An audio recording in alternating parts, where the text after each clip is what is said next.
Cricket سے جڑی تمام خبریں دیکھنے کے لیے سبسکرائب کیجئے BA آفیشیل چینل کو اور دبائیں بیل کے بٹن کو ہماری لیٹسٹ ویڈیو سب سے پہلے دیکھیں۔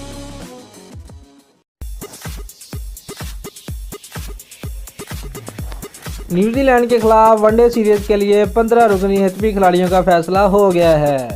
کئی مہینوں بعد ایسے کھلاڑی کو بھی شامل کر لیا گیا ہے، جان کر ہی آپ حیرت سے اچھل پڑیں گے۔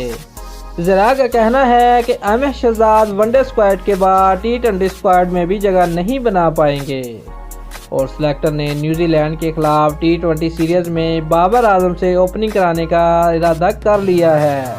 اس سے قبل احمد شہزاد کو سری لنکا کے خلاف T20 سیریز میں شامل کیا گیا تھا، جنہوں نے 2 میچ کھیلے اور فخر زمان کے ساتھ اننگ کا آغاز کیا، جبکہ بابر اعظم تیسرے نمبر پر بیٹنگ کے لیے آتے تھے۔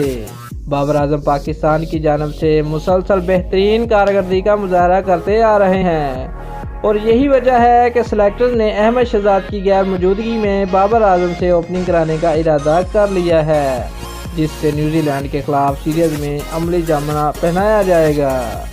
دوستو، اگر آپ کو ہماری ویڈیو پسند آئی ہے تو لائک اور شیئر لازمی کریں، اور ہمارے چینل کو سبسکرائب کرنا مت بھولیے۔ شکریہ۔